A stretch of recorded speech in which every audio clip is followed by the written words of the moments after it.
Tonight, a team of Utahns helping those devastated by Hurricanes Helene and Milton. They're back home. Yeah, they're coming off a round trip of more than 4,000 miles to do some rescue work there. Our Jonathan May is in West Jordan with stories from Utah's Task Force 1. Jonathan, these folks have to be tired from their work.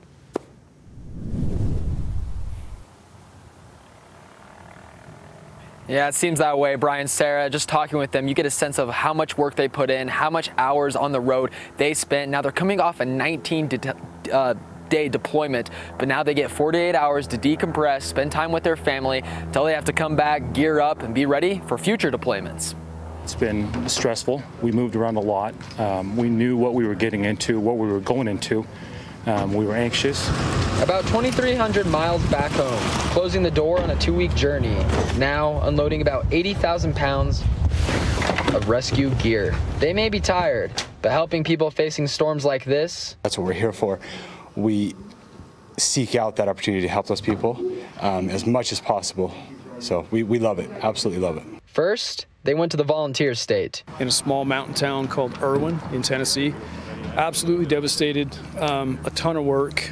For team members in the middle of the destruction, it was no longer a rescue mission. The guys were anxious to help bring closure to some of these communities. When we arrived, we understood very clearly that this was a recovery and not necessarily a rescue mission for us. They had boats out and they were going building by building and using their dogs, searching each rubble pile for any victims, deceased, or animals. After recovery missions, they got the call from FEMA to move to Georgia. Now on standby to go into Florida, Long, who's a Provo fire paramedic, explains to me there wasn't as much work. Got more people in for the second hurricane. They came in through Florida. Once they came in, the damage wasn't as much as they expected, and they had a lot of resources there. Some of our sister organizations from other states around the country were already there, and they were reporting that the damage wasn't quite as bad as what we all thought it was going to be. So we were kind of held short.